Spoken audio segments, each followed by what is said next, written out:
ছাব্বিশ হাজার চাকরি বাতিলের পর তোলপাড় হয়েছিল কলকাতা। রাজ্য রাজনীতিতে তোলপাড় করেছিল তাদের আন্দোলন। তারা প্রত্যেকেই চাকরি হারা শিক্ষক।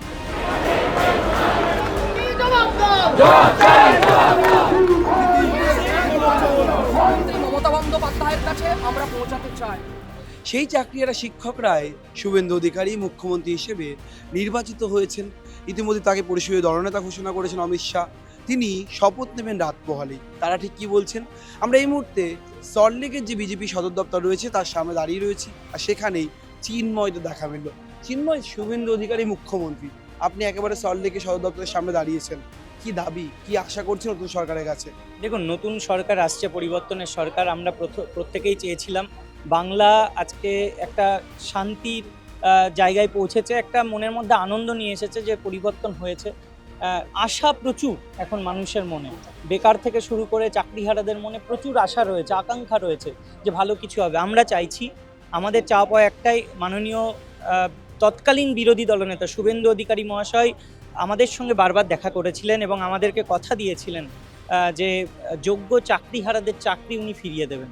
এবং সেক্ষেত্রে বারবার উনি বলেছেন, বিধানসভার সামনেও উনি বলেছিলেন যে 1806 জনের তালিকা বাদ দিয়ে বাকিদেরকে আমরা ফিরিয়ে আনবো, তাতে বিধানসভায় বিল আনতে হোক বা অন্য কোনো পদ্ধতি হোক আমরা ফিরে পাবেন বলে মনে করছেন? দেখুন, আশা আছে যে 2016-র চাকরি যদি ফিরে পাই, এর থেকে সুখের আর কিছু হবে না। কারণ যদি ওএমআর প্রকাশ করিয়ে হোক বা যে ওএমআর ইমেজ কপি আমরা বারবার বলেছিলাম যে চুরি হয়ে গেছে বা লুকিয়ে রেখেছে, সেটা বার করে আনা হোক বা যেভাবেই হোক, আমরা চাই আমাদের চাকরির পুনর্বহাল। এটা পেয়ে গেলে আমাদের আর কোনো দুঃখ থাকবে। কি চাইছেন নতুন মুখ্যমন্ত্রী, ভাবি মুখ্যমন্ত্রী, আপনাদের আন্দোলনে বারবার তাকে দেখা গিয়েছে, কি চাইছেন শুভেন্দু অধিকারীর কাছে? প্রথমেই শুভেন্দু অধিকারী মহাশয়কে আমরা পরিষদীয় দলের নেতা নির্বাচিত হওয়ার জন্য শুভেচ্ছা জানাই। উনি মুখ্যমন্ত্রী হিসেবে আগামীকাল শপথ নেবেন। শুভেচ্ছা, অভিনন্দন। এবং নতুন যে সরকার এসছে তাদের সবাইকেও অনেক শুভেচ্ছা। এবং এই সরকারের কাছে আমাদের প্রত্যাশা, চাকরিহারা হিসেবে যে যন্ত্রণা এবং মানসিক অবস্থার মধ্যে আমরা রয়েছি, কোনো অন্যায় না করেও আমরা এক দুর্বিষহ অবস্থার মধ্যে রয়েছি।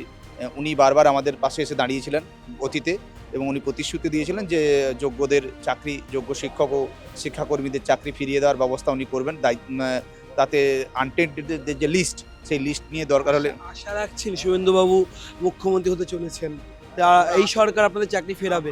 আমরা এখন সবে উনি দায়িত্ব নিচ্ছেন, আমরা ওনার প্রতিশ্রুতির মতো আশা রাখছি। উনি ওনার যে আগে যে প্রতিশ্রুতি উনি দিয়েছেন, সেই প্রতিশ্রুতিতে উনি উদ্যোগী হবেন, আমাদেরকে আবার বিদ্যালয়ে ফিরিয়ে দেওয়ার ব্যবস্থা করবেন। বাংলার মানুষ এই আশা আকাঙ্ক্ষা নিয়েই, বেকার থেকে শুরু করে যোগ্য চাকরিহারারা অবাধে তো ভোট দিতে পেরেছে। এইবার এত পার্সেন্টেজ ভোট, মানুষ কিন্তু এই আশা নিয়ে ভয়হীনভাবে, ডরহীনভাবে, কোনো রকম অশান্তি ছাড়া এবার ভোট দিতে পেরেছে। এই ভোটের প্রতিফলন হয়েছে যে পরিবর্তন হয়েছে। তাহলে মানুষ সেই আশাটা যেটা করেছে যে এবার নিয়োগ হবে, স্বচ্ছ নিয়োগ হবে, যোগ্য চাকরিহারারা তাদের চাকরি ফিরে পাবে, এই আশা আকাঙ্ক্ষাটা আমরা রাখছি। এবং যেহেতু বিরোধী দলনেতার সঙ্গে আমরা বারবার দেখা করেছি এবং উনিই আমাদের হবু মুখ্যমন্ত্রী, যেটা আজকে ঘোষিতও হয়ে গেছে, অবশ্যই ওনাকে শুভেচ্ছা এবং অভিনন্দন। আমরা আশাবাদী যে উনি নিশ্চয়ই আমাদের জন্য কিছু করবেন। আশায় মরে চাষা, আর তারা নতুন সরকারের কাছে আশা করছেন তারা আবার স্কুলে যাবেন, পড়াবেন, আবার শিক্ষক হিসেবে নিজেদের কাজ শুরু করবেন। এখন দেখার শুভেন্দু অধিকারী মুখ্যমন্ত্রী হিসেবে ঠিক কী করেন তাদের জন্য। ক্যামেরায় ব্রতিন কুণ্ডুর সঙ্গে রবীন্দ্র দাসের রিপোর্ট, সংবাদ প্রতিদিন.in।